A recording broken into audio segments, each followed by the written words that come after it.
O my God, oh bye bye bye bye guys, welcome to my new another video. চলো এটা দিয়ে এখন আমি ব্রেকফাস্ট করব। এখন বাজে 11টা, আমি খাচ্ছি ফ্রাইড রাইস আর চিকেন। বাড়িতে আসার পর তো কোনো ভিডিও তোমাদের সাথে শেয়ারই করতে পারিনি, শরীরটা প্রচণ্ড অসুস্থ, মামস হয়ে গেছে। তো এখন আমি আমার বাগান থেকে আলু শাক তুললাম, নিচে তো আরো আছে, আরো তুলবো, তোমাদেরকে দেখাবো। এসে গাছের এত পরিবর্তন দেখছি না, আমার ভীষণ ভালো। বাড়িতে আসার পর গাছের এত পরিবর্তন দেখে এত ভালো লাগছে কি বলবো। এদিকে এসে দেখো, এদিকে মটরশুঁটি ধরেছে, এদিকে মটরশুঁটি ধরেছে, এদিকে সিম ধরেছে, আরো দেখ বিনস তুলে নিয়ে গেছে রান্না করার জন্য। আর একটা সবথেকে একবার ফুলকপিগুলো সাইজ দেখো, মানে গাইস 1 মাস খেতে লাগবে ফুলকপি শেষ করার জন্য। আরো দেখলাম এই যে কুমড়ো ধরেছে, দেখছি কুমড়োগুলো বাড়িনি কেন সেটা জানি না। ও my God, oh bye bye bye by. এই দেখো কালার চেঞ্জ হয়ে গেছে ক্যাপসিকামের, মা দেখাও একটু, কালার চেঞ্জ হয়ে গেছে, লাল ক্যাপসিকাম। ফাইনালি গাইস আমার সাথে স্ক্যাম করা হয়নি, লাল ক্যাপসিকাম হতে টাইম লেগেছে, মানে কালারটা আসতে অনেক টাইম লেগেছে। আরও দেখলাম ফুলগুলো কত ফুটেছে, দেখো ছাদের সব গাছে ফুল ফুটে গেছে। এদিকে পিটুনিয়াগুলোও ভরে ভরে ফুটেছে। আর এদিকে গোলাপ গাছগুলো যখন কেটেছিলাম কি গাল খেয়েছিলাম, বাড়ছে না, ফুল ফুটবে না, আর এখন দেখো ভরে ভরে ফুল হয়েছে। এই গাছটায় কত ফুল হয়েছিল, তো ওই গাছটা দেখো, এইগুলো বাগান বিলাসগুলো দেখো কত সুন্দর লাগছে। এবার বাগান বিলাসগুলো দেখো কি সুন্দর ফুল ফুটেছে, সব বাগান বিলাসগুলো। মায়ের রান্নাতে লেট হয়ে যাবে ভিডিও করতে গেলে, চলো আগে শাকগুলো তুলে দিই। গাঁদা ফুলের সাইজটা দেখো, বাপরে মা কত বড় হয়েছে। ক্যামেরা তো অতটা বড় লাগবে কিনা জানি না, তবে একটা ছোট্ট বাচ্চার মুখটা যত বড় হয় আমার মনে হচ্ছে তত বড় না, মা তত বড় তো হবেই। এটা দেখো এই সব গাঁদা ফুলগুলো কি বড় সাইজ নিয়েছে, বাপরে।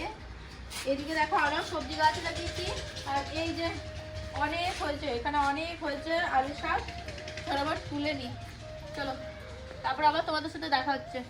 হ্যাঁ, এই যে আমার হয়ে গেছে 1 ঝুড়ি আলু শাক তুলে নিয়েছি।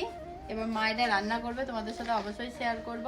আর এদিকে দেখো এই বছরে আমি এই গাছটা লাগিয়েছি, হবে হয়তো 5 মাস, তার মধ্যেই আমের মুকুল চলে এসছে। আর ওই গাছগুলোতে এখনো আসেনি, জানি না আসবে কিনা, নতুন পাতা গজিয়ে গেছে, এবারে আসবে না। তবে দেখা যাক, এই আমটা এবার ট্রাই করবো, বেশ আনন্দ হচ্ছে। এদিকে কাঁঠালও ধরেছে, দেখো আমার গাছে কাঁঠালও ধরেছে, এই যে আমার কাছে কাঁঠালও ধরেছে। গাছে ফল এলে খুব আনন্দ হয়। এই একটা বড় আম গাছ আছে, এই গাছটাতে এসেছে। তো চলো আজ আসি, একটা পুচকু সোনাকে দেখাই কোথায় ঘুমাচ্ছে, জুতোর র্যাকে ঘুমাচ্ছ। এই তুই জায়গা পাসনি খো বাবার, হ্যাঁ। এবার এই শাকগুলো রান্না হবে। প্রথম এই ফার্স্ট টাইম আমি আলু শাক ট্রাই করব। এর আগে আমি কখনো আলু শাক খাইনি, কখনো না। মারা এর আগে একবার তুলে খেয়ে নিয়েছে আমি যখন ছিলাম না, বাট এটা হবে আমার ফার্স্ট টাইম আলু শাক।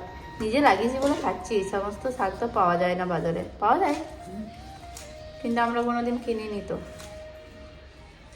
রান্না করতে হবে, রেসিপিটা শেয়ার করবো সবার সাথে আমি।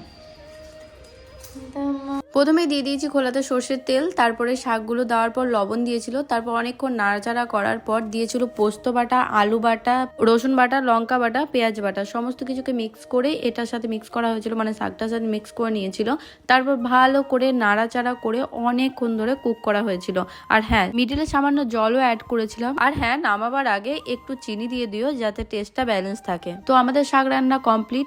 রেসিপি ভালো লাগলে অবশ্যই লাইক অ্যান্ড সাবস্ক্রাইব করতে ভুলো না। এই যে গাছের বিম সিম দিয়ে মা আলু বিম সিম ভাজি করেছে, আর এদিকে আলু শাক করেছে। আর এটা কি ডাল আছে, মুগ ডাল, মুগ আর মসুর ডাল মিক্স করে, মুগ মসুর ডাল। এখানে সয়াবিন ভাজা মাখা করেছে। আর এদিকে ভাইয়ের ঘি দেওয়া ডাল, চিকেনও আছে। 15-20 দিন পর ভাত খাচ্ছি, তো আগে খেয়ে নিই, তারপর আবার দেখাচ্ছে। দুপুরে লাঞ্চের পর সোজা চলেছি রাতের ডিনারে। ডিনারটা আছে আজকে মেজমাদের বাড়িতে। তো কি কি খেলাম চলো তোমাদের সাথে শেয়ার করি। ভেজ ডাল, স্যালাড, পনিরের তরকারি ছিল, চিকেনের তরকারি, আলু পোস্ত, চাটনি আর হচ্ছে চিকেন। তো আজ আসি, টাটা।